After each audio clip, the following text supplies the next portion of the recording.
جاءتهم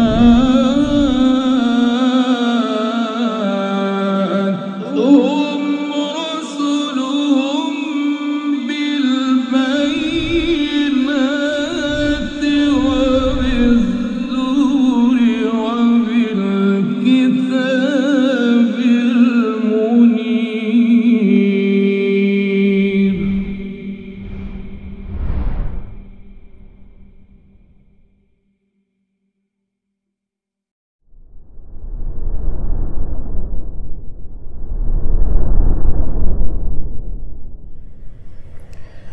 إن الحمد لله نحمده ونستعينه ونستغفره ونعوذ بالله من شرور أنفسنا وسيئات أعمالنا من يهده الله فلا مضل له ومن يضلل فلا هادي له أشهد أن لا إله إلا الله وحده لا شريك له وأشهد أن محمدا عبده ورسوله لا نبي بعده فإن أصدق الحديث كتاب الله وخير الهدي هدي محمد صلى الله عليه وسلم وشر الأمور محدثاتها وكل محدثة بدعة وكل بدعة ضلالة وكل ضلالة في النار.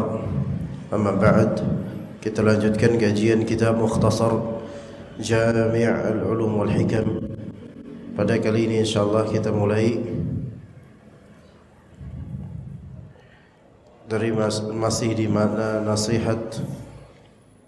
Pada kali ini insyaallah kita mulai dari nasihat bagi Rasulnya di terjemahan halaman 73, dimulai dari permasalahan nasihat bagi Rasulullah sallallahu alaihi wasallam. Dikatakan oleh Ibn Rajab Al-Hanbali rahimahullah, wa amma an-nasihatu lirrasuli sallallahu alaihi wasallam fi hayatihi fabadhlul majhudi fi ta'atihi wa nusratihi wa muawanatihi wa badhlul mali idza aradahu wal musara'atu ila mahabbatihi. Nasihat bagi Rasulnya semasa hidup beliau adalah dengan mengerahkan segala daya upaya dalam taat kepada beliau, membela beliau dan menolong agama beliau, lalu mengerahkan harta benda apabila beliau menghendaki demikian, serta bersegera kepada kecintaan kepada beliau. Ini selagi beliau masih hidup. Tapi bagaimana setelah wafatnya beliau? Wa amma ba'da wafatih fal'inayatu bi talabi sunnatih. Sedangkan setelah beliau SAW wafat, maka maka nasihat terhadap Rasulullah dengan berinayah, yaitu memperhatikan sunnah Rasul sallallahu alaihi wasallam, wal bahthi an akhlaqihi wa adabihi, dan mempelajari akhlak-akhlak dan adab pada beliau, wa ta'zimi amrih, mengagungkan perintah beliau, waluzumil qiyam bih, dan komitmen dalam menjalankan ajaran beliau, wa syiddatil ghadab wal i'radi amman tadayyana bi khilafi sunnatih.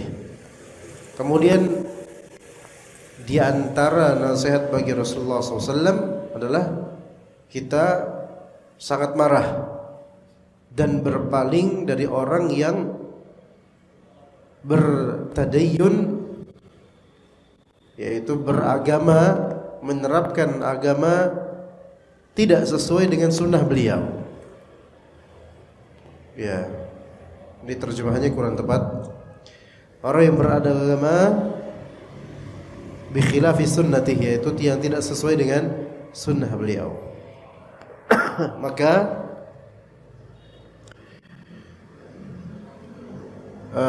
tidak suka terhadap kebid'ahan dan pelaku bid'ah itu adalah salah satu bentuk nasihat li Rasulillah sallallahu alaihi wasallam. Baik.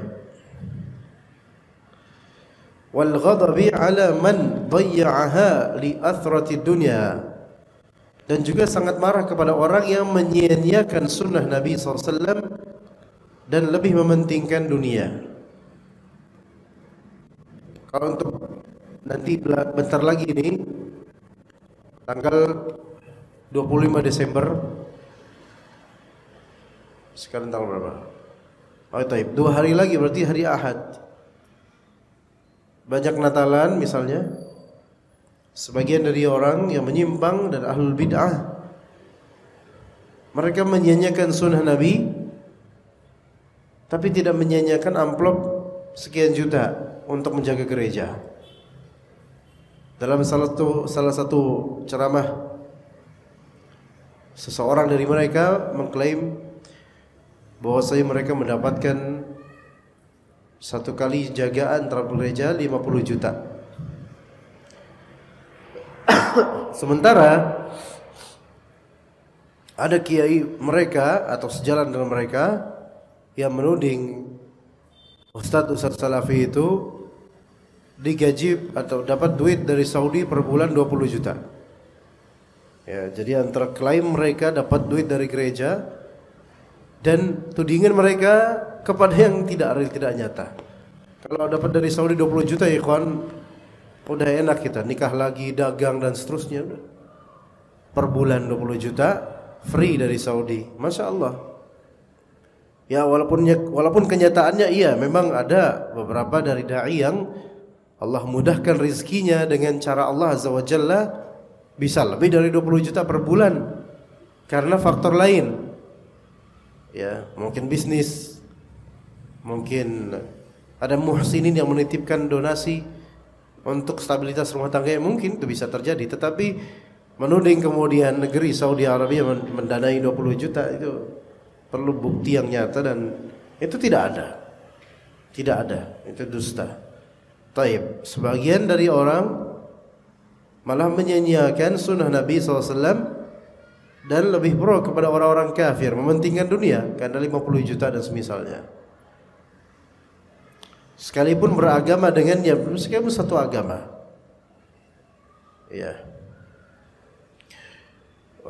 Kemudian wa hubbi man kana minhu bisabilin min qarabatin aw sihrin aw hijratin aw nusrah aw suhbati sa'ati min lailin aw naharin al Islam. Dan di antara bentuk nasihat bagi Rasulullah setelah wafatnya adalah kita mencintai orang-orang yang menjadi bagian dari beliau, baik kerabat, besan, ya, dari kalangan mertua dan keluarganya Rasulullah SAW, dari kalangan mertuanya Rasulullah SAW dan keluarganya, yang mana dan yang berhijrah mengikuti Rasulullah, yang membela Rasulullah atau pernah menjadi sahabat bagi beliau sekalipun hanya sesaat dari waktu malam atau siang. Ini semua kita mencintai mereka semua, mencintai para sahabat. Jadi membenci para salaf dari kalangan sahabat ini berarti keluar dari nasihat bagi Rasulullah, enggak mencintai Rasulullah, seperti kalangan Syiah Rafidhah. Mereka memurkai sahabat, bahkan mengkafirkan mayoritas sahabat. Begitu juga dengan kalangan Khawarij. Pada masanya mereka mengkafirkan banyak dari para sahabat dan berusaha membunuh sebagian dari sahabat. Ya. Kemudian wa tashabbuhi bihi fi ziyhi wa libasihi. Di antara nasihat bagi Rasulullah SAW untuk kita terapkan yaitu berusaha bertasyabbuh, berusaha menyerupakan diri dengan beliau alaihi salatu wassalam dalam cara berpenampilan dan berpakaian sekalipun. Zi yaitu penampilan, ya, penampilan zi di sini penampilan yang menjadi identik bagi Rasulullah SAW dan juga libas, berpakaian.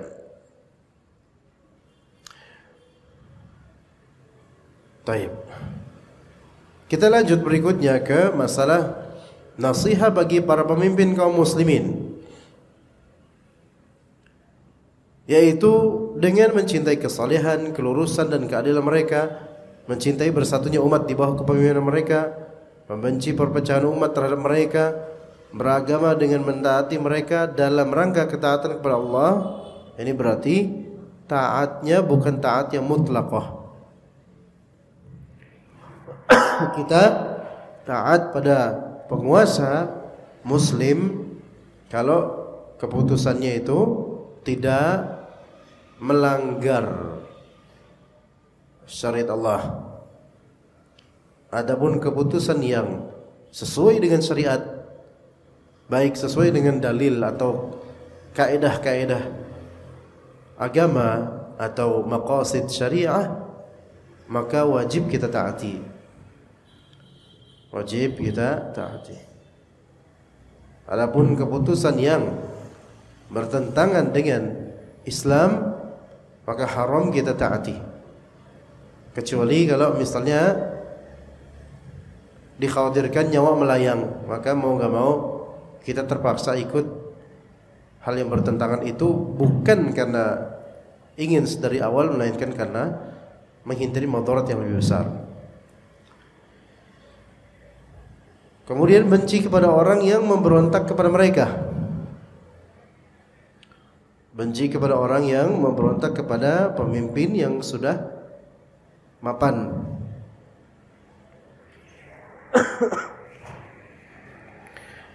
Ini perkataan Ibnu Rajab dan ini sahih. Ya. Karena pemimpin kaum muslimin, walaupun mereka misalnya fasik, mereka memiliki hak untuk memimpin, dan itu tanggung jawab mereka di akhirat nanti. Mereka memiliki hak kehormatan memimpin, mereka punya hak otoritas untuk memimpin, mereka punya hak kehormatan sebagai pemimpin. Maka kalau ada orang yang memberontak, di sini memberontak berarti apa? Sifat baghi, yaitu menjadi buat, yaitu memberontak di kenegaraan, tidak mengakui dia sebagai atau mereka sebagai pemimpin, atau ingin memisahkan diri dari jemaah kaum muslimin dari segi kepemimpinan orang-orang ini, maka kita wajib untuk benci kepada orang-orang tersebut, meskipun kita tahu memang pemimpinnya zalim. Ya, bukan karena kita itu mengamini kezaliman pemimpin ini, bukan. Tapi kita punya prinsip penghormatan terhadap penguasa muslim. Ini Ahlus Sunnah wal Jamaah. Taib. Ada yang berontak, atau mungkin minimal walaupun tidak sampai derajat memberontak ya, melakukan demonstrasi baik besar maupun kecil di lapangan manapun, pakai nama ormas apapun atau majelis manapun, untuk mungkin ya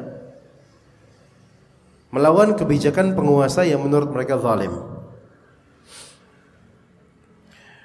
Kita itu memaklumi rakyat kecil sebagaimana diri kita, tapi kita tidak memaklumi ketika orang-orang bertindak tanpa kesabaran dan ilmu.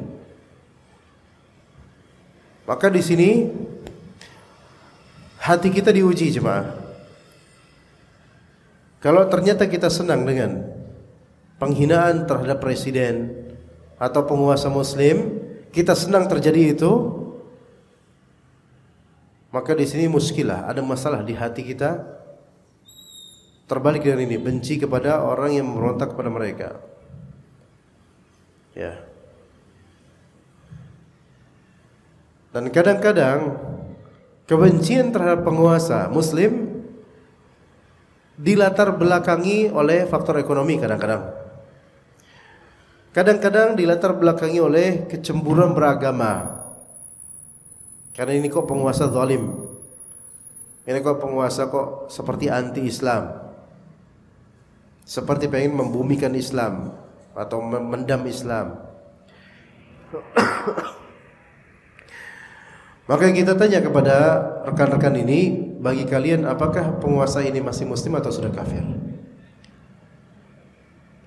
Karena sebagian dari orang itu malu-malu merah jambu, tidak hitam, tidak putih, menyerang tapi kitanya berdalih. Ini pemimpin muslim atau kafir? Taib, kata dia pemimpin muslim. Muslim fasik dengan kezalimannya. Taib, dia berarti memiliki hak memimpin walaupun memang ternyata zalim, dan memiliki hak kehormatan sebagai pemimpin walaupun zalim. Dan kita tidak boleh melanggar batasan yang Rasulullah SAW menyuruh kita, kalau engkau melihat apa yang engkau tidak suka terhadap pemimpinmu, maka bersabarlah. Apakah memberontak merupakan efek kesabaran? Apakah mencaci di media sosial merupakan efek kesabaran? Tidak. Tidak sabaran. Berarti menyelisihi sunnah Nabi SAW dalam menghadapi penguasa yang zalim. Namun kalau misalnya mengatakan pemimpin ini kafir, maka kita harus tanya, di mana letak kekufurannya sehingga engkau menganggapnya kafir? Jawabannya macam-macam. Tidak berhukum dengan hukum Allah. Itu yang paling berpotensi kemudian menjadi takfiri ya orang-orang ini. Atau perbuatan-perbuatan lain dari penguasa yang mengindikasikan kekufuran, yang bagi mereka kufran bawah, yaitu kekufuran yang nyata. Tapi ala kulli hal kita dapatkan jemaah sekalian, siapapun yang seperti ini, mereka rata-rata lebih awal cemburu dalam beragama dulu, ilmunya belakangan. Mirip dengan orang-orang Khawarij, cemburu dalam beragama tinggi, ilmunya enggak. Jadi hanya spirit, betul-betul semangat untuk cemburu dalam beragama. Ada orang salah, ditebas, dilibas, tetapi nggak ngerti fikih gitu loh, nggak ngerti fikih. Maka ini serupa dengan Khawarij, walaupun anda nggak langsung mengatakan yang sebenarnya langsung disebut Khawarij, karena sebagian orang awam seperti ini. Maka kita benci kepada orang yang memberontak kepada mereka dan mencintai penghormatan terhadap mereka dalam ketaatan kepada Allah, bukan dalam rangka menjilat. Jadi bedakan antara menjilat kepada penguasa dan mengetuk pintu penguasa untuk mendapatkan kenikmatan dan bagian duniawi, itu jelek. Tapi melampaui batas dalam menyikapi penguasa yang zalim, itu juga jelek. Nah, terus yang benar yang mana? Yang benar lakukan sesuatu secara proporsional menurut dalil nas Al-Quran Sunnah terhadap penguasa yang zalim. Begitu jemaah sekalian. Taib. Dan nasihat bagi kaum muslimin, untuk umum kaum muslimin awam, adalah dengan mencintai untuk kaum muslimin segala kebaikan yang dia cintai untuk dirinya sendiri. Yaitu dia suka kaum muslimin untuk mendapatkan apa yang dia suka dirinya untuk mendapatkannya, ilmu syar'i. Dia cemburu ketika melihat kaum muslimin terjerumus dalam kebodohan dan dirinya memiliki ilmu, pengen ngajarin kaum muslimin. Ini merupakan bentuk kecemburuan dan nasihat. Kemudian di antara bentuk nasihat bagi kaum muslimin, membenci bagi kaum muslimin segala keburukan yang dia benci untuk dirinya sendiri. Kalau dia enggak mau terjerumus dalam kesyirikan, maka hendaklah dia juga pengen kaum muslimin tidak terjerumus dalam kesyirikan.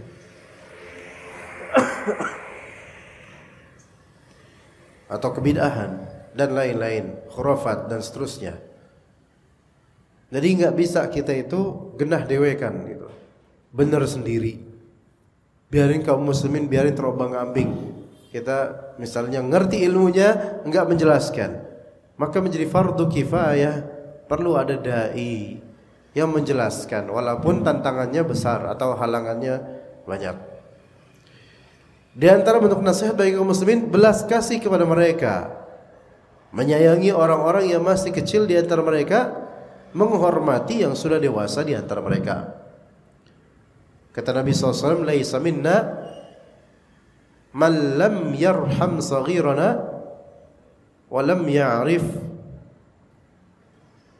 man lam yarham saghirana wa lam ya'rif huquqa kabirina.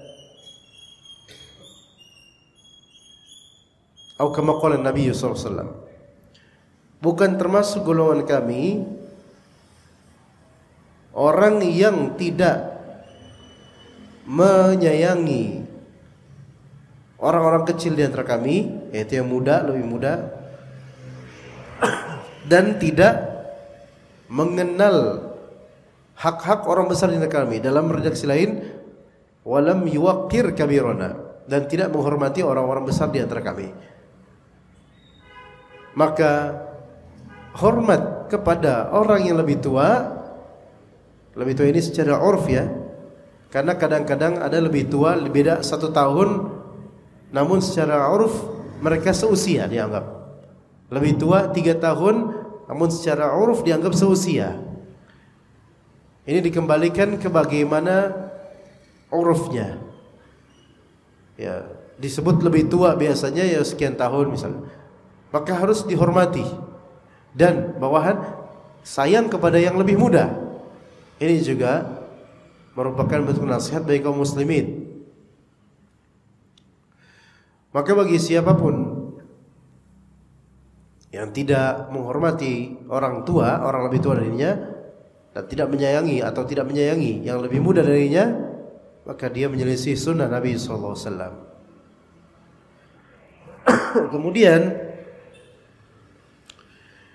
bersedih karena kesedihan kaum muslimin, senang karena kesenangan kaum muslimin. Taib.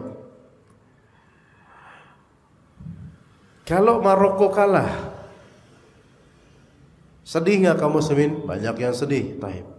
Apakah Anda sedih karena kaum muslimin bersedih karena Maroko kalah? Masuk bab ini? Tidak. Taib, senang karena kesenangan mereka. Kalau misalnya Maroko menang, kaum muslimin senang, antum juga senang. Apakah senangnya antum terhadap senangnya kaum muslimin karena Maroko senang, karena Maroko menang, itu berarti masuk ke dalam bab ini? Wallahu alam tidak. Walaupun bisa dikatakan wajar jika kita senang kaum muslimin menang, iya. Tapi sebentar, kalau konteksnya World Cup, Piala Dunia, enggak.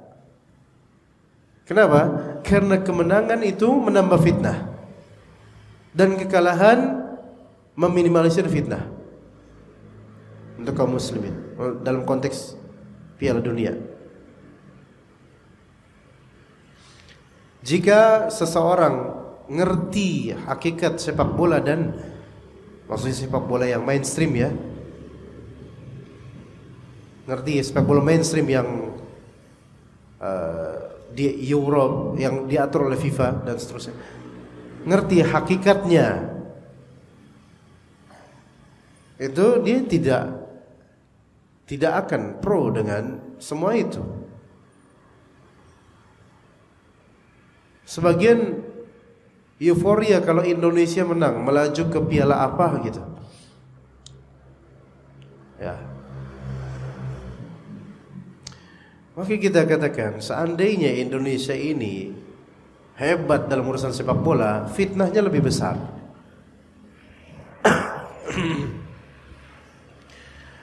Ya, maka semoga tidak sukses. Semoga gitu-gitu aja, nggak apa-apa dah. Gitu-gitu aja dah. Dibilang jago enggak, dibilang enggak, ya enggak jago, biasa aja. Nah gitu aja dah. Kita nggak mau kaum muslimin tersibukkan dengan seperti ini.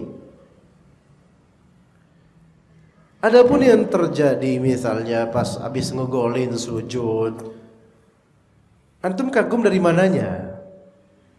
Semua orang di masjid sujud, nggak pernah lihat orang sujud apa? Biasa sujud, namanya muslim sujud normal. Oh tapi ini kan mereka pesepak bola, mencontohkan Islam dan seterusnya. Yang ngomong gitu, saya tanya, antum setiap hari ke masjid nggak? Terus ngelihat orang-orang sujud, rasanya biasa nggak? Biasa. Taib, sujud syukur di lapangan setelah menang misalnya, dengan sujud sholat sunnah qobliyah, itu mana yang lebih tinggi nilainya? Sholat sunnah qobliyah. Ya, begitu. Oke, pemain Indonesia rata-rata yang muslim, mereka habis sholat, habis golin, sujud. Menjadi karakter orang-orang muslim Indonesia kalau habis golin sujud misalnya. Taib. Oke. Ya oke lah, silahkan sujud ya. Kalau memang itu syukur. Sekarang apakah sujud syukur itu cuman setelah nyetak gol? Jujur. Sujud syukur itu baru, sujud syukur setelah nyetak gol itu baru ada belakangan ini, 10 tahun belakangan ini. Kalau antum melihat bagaimana Liga Indonesia tahun 2010 sebelumnya, dari tahun 90-an nggak ada yang sujud syukur. Ya, ini tren bagus, oke, kelihatan bagus. Tetapi ini tidak mencerminkan bahwasanya kita bawa agama ke sepak bola sama sekali. Sebawa-bawanya agama dalam dunia sepak bola mainstream, tetap aja main bola jam berapa? Jam 7 malam. Dikira sempat gitu sholat dengan waktu mepet seperti itu, kemudian buka aurat, dan seterusnya dan seterusnya. Maka justru di sini wallahu alam, kecemburuan anak terhadap kaum muslimin menginginkan agar kaum muslimin lebih menyibukkan untuk hal yang bermanfaat untuk dunia mereka dan akhirat mereka.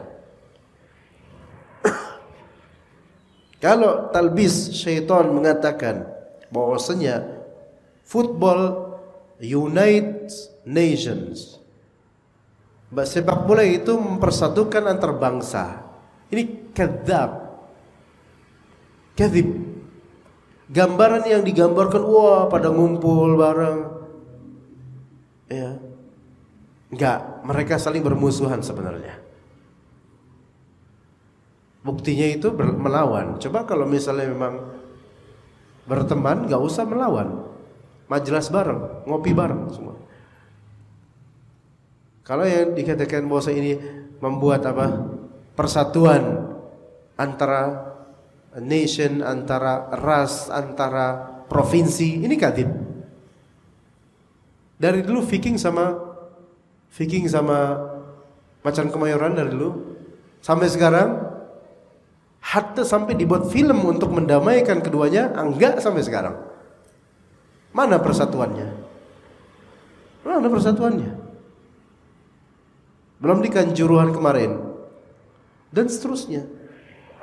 Maka ini cuma talbis syaitan, seolah-olah ini menyatukan. Enggak, kaum muslimin, kalau kita cemburu, kaum muslimin itu disatukan di atas Al-Quran dan Sunnah, pemahaman yang benar, bukan di atas, bukan dengan kulit bola bundar. Ini bisa menjadi tagut lama-lama, bisa menjadi sesembahan yang tidak disadari oleh banyak orang. Maka jemaah sekalian, jangan terperdaya dengan slogan-slogan mereka. Anda pribadi ngerti sepak bola, mengamati juga, dan di sini pengamatan yang menunjukkan bahwa ini bisa menjadi fitnah yang besar buat kaum muslimin. Kata Syekh Masyhur, main bola lebih afdol daripada nonton bola, dan itu sahih. Sekarang justru lebih banyak apa? Orang lebih banyak nontonnya dibandingkan mainnya. Karena sekarang ini sepak bola bukan pure olahraga, bukan murni olahraga. Ada hal-hal lain seperti perjudian, fanatisme, menghabiskan waktu dan seterusnya. Ya. Maka tentu saya ada sangat cemburu jemaah sekalian. Kaum muslimin jam segini harusnya di masjid, tadarusan habis maghrib, isya di masjid, sholat baik-baik, terus nanti malam enak tidurnya. Jam segini kalau di liga banyak pertandingan, nanti jam 7, ada yang jam 8. Kalau kita perhatikan, ada seperti settingan yang membuat apa? Banyak dari kaum muslimin supaya lalai dari sholat maghrib dan isya, dan itu real. Kalau perhatikan aja 2010 sebelumnya, apalagi tahun 90-an, jam segini rata-rata nggak ada pertandingan. Jam 8 jarang pertandingan. Oke lah, pernah ada pertandingan Piala Asia atau misalnya jam 8 di GBK, itu jarang dulu, jarang. Adapun liga rata-rata jam 4.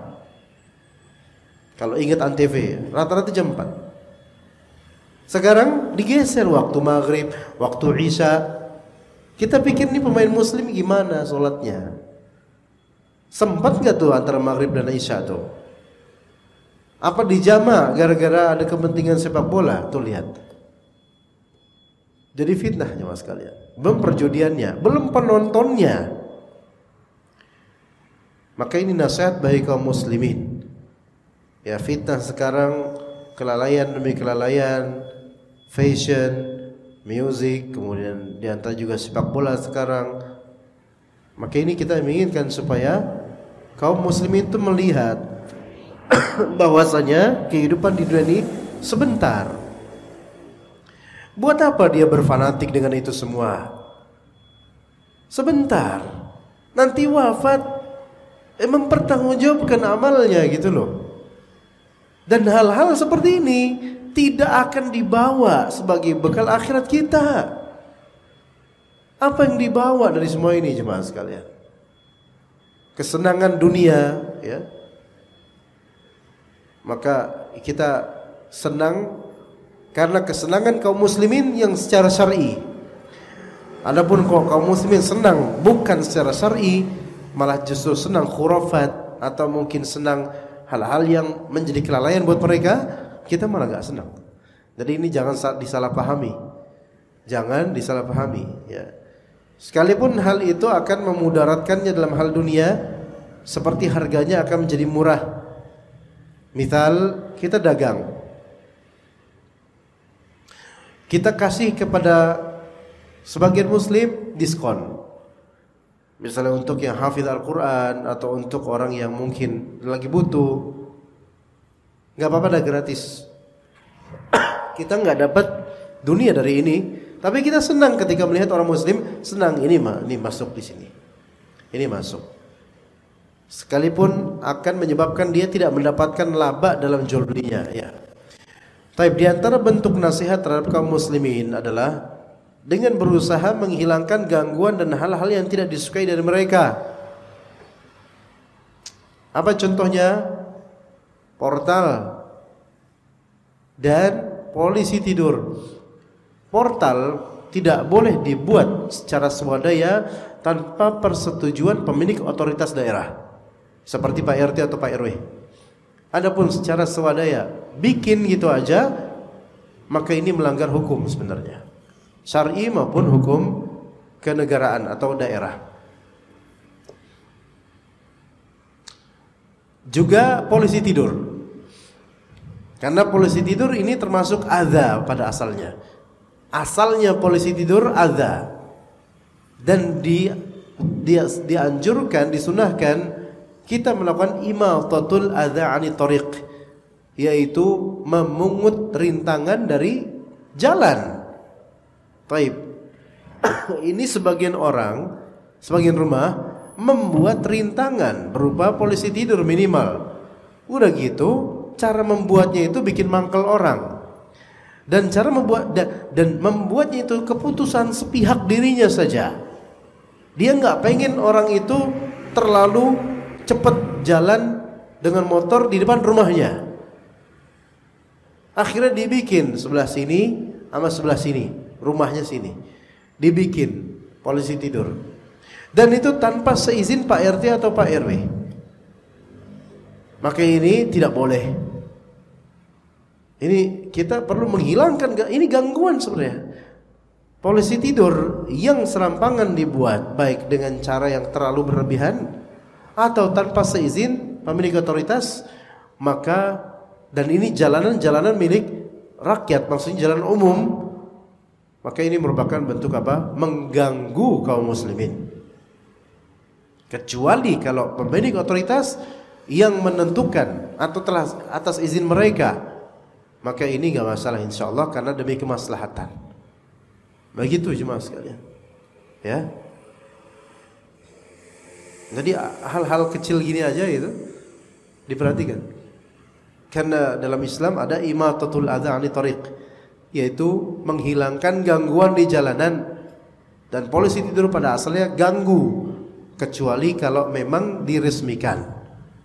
Begitu juga dengan penutupan portal. Ya, kadang-kadang sebagian warga itu sok tahu dan enggak menganggap Pak RT gitu loh. Mereka pengen bekerja masing-masing. Padahal jalanan itu milik umum atau milik negara, ya. Kemudian memperhatikan orang-orang yang fakir miskin di antara mereka, mengajarkan orang-orang yang jahil di antara mereka, berusaha mengembalikan orang yang tersesat dari kebenaran di antara mereka dalam perkataan maupun perbuatan, dengan lemah lembut dalam proses mengembalikan mereka kepada kebenaran. Juga lemah lembut kepada mereka dalam mengajak mereka kepada kebaikan dan mencegah mereka dari kemungkaran. Jadi amar ma'ruf nahi munkar itu nasihat. Dan ini didasari oleh kecintaan untuk menghilangkan kerusakan mereka, sekalipun akan mengakibatkan mudarat baginya dalam urusan dunianya. Sebagaimana yang dikatakan oleh sebagian salafus saleh, aku senang sekali apabila makhluk-makhluk Allah ini taat kepada Allah, sekalipun dengan risiko daging tubuhku diiris dengan pisau. Ya, kita enggak harus sampai segininya. Ya, kita tentu menghindari mudarat. Ya, tetapi ini menunjukkan spirit para salafus saleh. Keinginan mereka agar kaum muslimin itu taat pada Allah walaupun mereka mendapatkan kerugian duniawi. Perhatian salafus saleh terhadap masalah nasihat bagi kaum muslimin. Bagaimana para salafus saleh? Mereka memiliki perhatian terhadap nasihat kepada kaum muslimin. Maka terkait perkataan di sini Abu Bakar Al-Muzani rahimahullah, berkata Ibnu Ulayyah tentang perkataan Al-Muzani, ma faqa Abu Bakrin ashab Rasulullah SAW bisaumin wala salat. Abu Bakar, nah Abu Bakar itu adalah manusia yang terbaik setelah para nabi alaihi wassalatu wassalam. Manusia terbaik setelah para nabi Abu Bakar radhiyallahu anhu. Oke.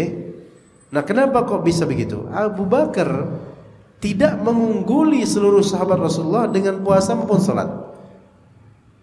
Keunggulan yang membuat Abu Bakar itu lebih tinggi derajatnya dari seluruh kaum muslimin dan para sahabat itu bukan karena puasa maupun salatnya.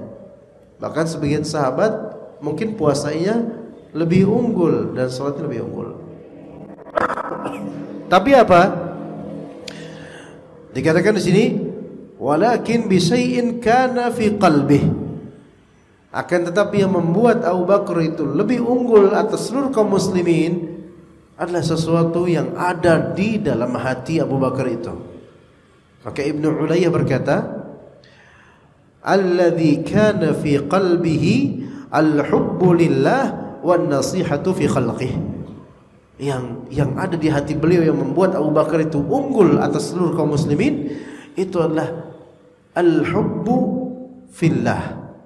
Yang dikatakan al-hubbu lillah, karena ada kecintaan li ajlillah, karena Allah azza wajalla. Dia cinta karena Allah azza wajalla. Hatinya lembut. Orang itu kalau cinta atau sayang karena Allah, lembut hatinya, lembut sekali. Sebaliknya kalau seseorang cinta sesuatu karena dunia belaka, kasar hatinya, kasar. Taib, itu yang pertama. Yang ada di dalam hati Abu Bakar itu adalah kecintaan karena Allah.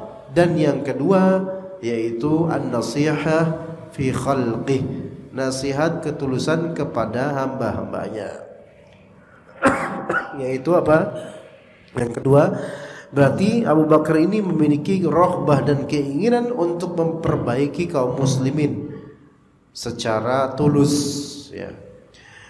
Qala Al-Fudail bin Iyad, Al-Fudail bin Iyad berkata, Di tengah kami tidak ada orang yang mencapai derajat tinggi hingga mendapatkan apa yang dia capai disebabkan banyaknya salat dan puasa. Bukan itu, gitu kan. Bukan salat, banyaknya salat atau banyaknya puasa yang membuat seseorang mencapai derajatnya tinggi. Tetapi dia seorang bisa meraih derajat yang tinggi dengan apa? Kemurahan hati. Ya, di sini sakhail anfus, yaitu hatinya itu dermawan. Jadi enggak kemaruk, suka berbagi, itulah hati yang dermawan. Selamatnya dada, yaitu salamatus sudur, selamatnya dada dari iri dan dengki kepada kaum muslimin, itu derajatnya tinggi itu orang. Enggak dengkian dia. Dia rajin atau dia dermawan, rajin memberi dan enggak dengkian. Dan juga wan nushu lil ummah, dan tulus kepada umat ini, ternyata itu yang membuatnya tinggi. Itu kata Fudail bin Iyad.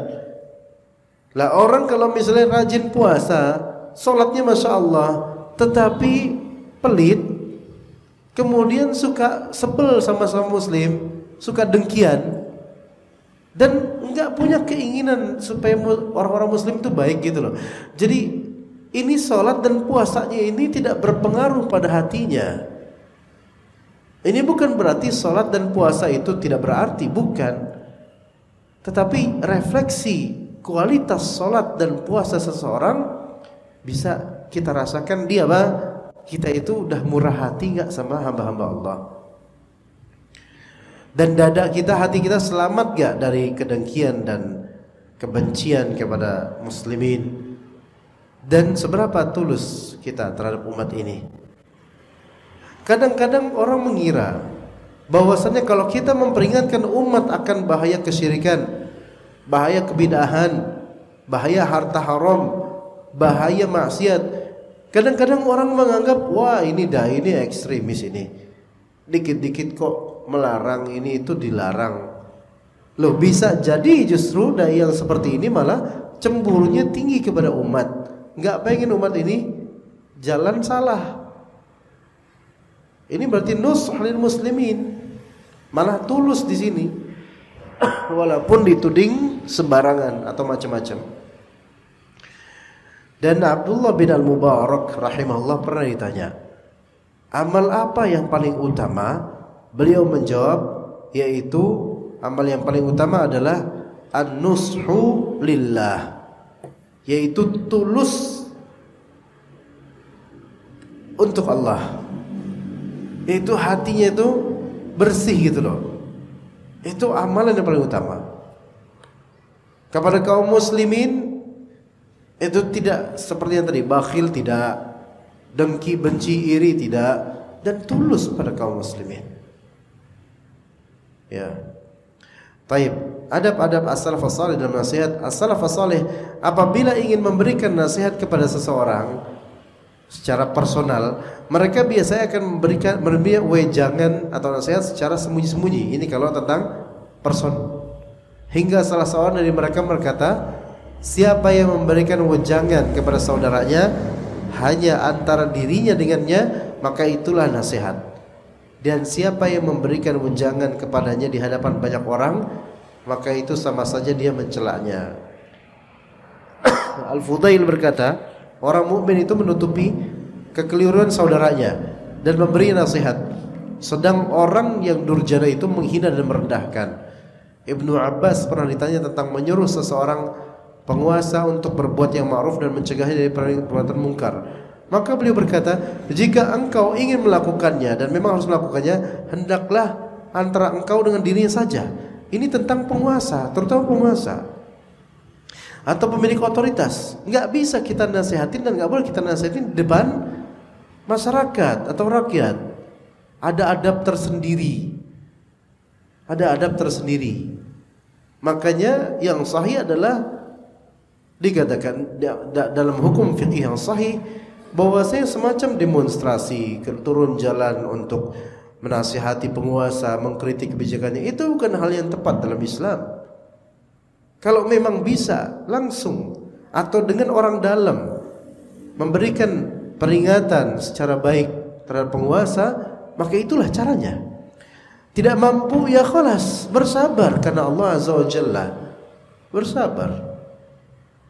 Kerugian di dunia ini sementara, jemaah. Dan jika kita mungkin rugi di dunia, namun sabar, cukuplah. Sabar itu sebagai keuntungan yang besar. Innama yuwaffas sabiruna ajrahum bighairi hisab. Sesungguhnya akan ditunaikan ganjaran bagi orang yang bersabar tanpa perhitungan dari Allah. Artinya itu tanpa ada batasan. Allah akan mengganjari dia dunia dan juga akhirat, insyaallah.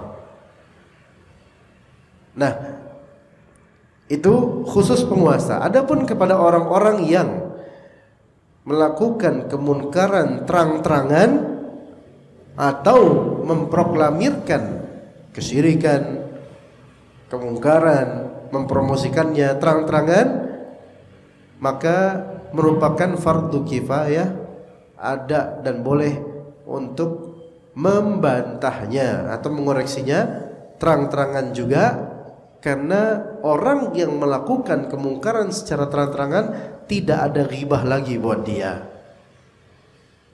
Dia telah orang yang melakukan kemungkaran terang-terangan, maka itu sama saja dia menghancurkan tirai ghibah.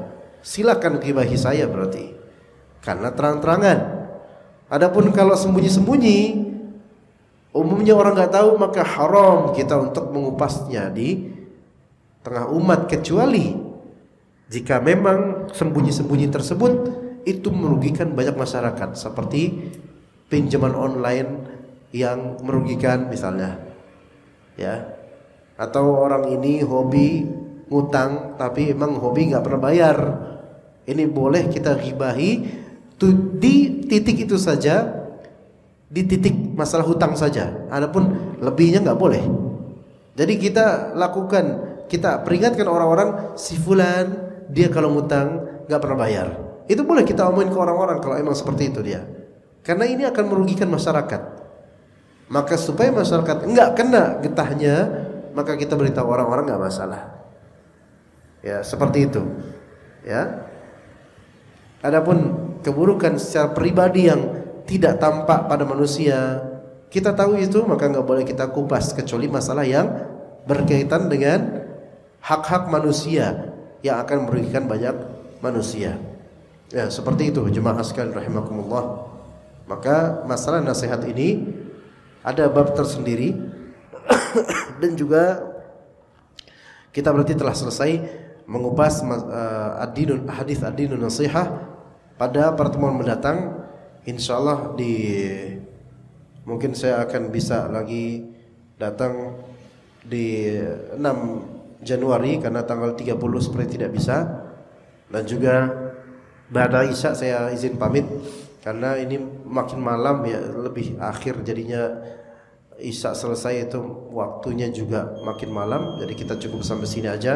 Insyaallah kita ketemu 2 pekan lagi untuk membahas hadis berikutnya, yaitu hadis tentang kehormatan seorang muslim. Wa sallallahu ala nabiyyina Muhammad wa ala alihi wa sahbihi ajma'in. Subhanakallahumma wa bihamdika asyhadu an la ilaha illa anta astaghfiruka wa atubu ilaik. Wassalamu alaikum warahmatullahi wabarakatuh.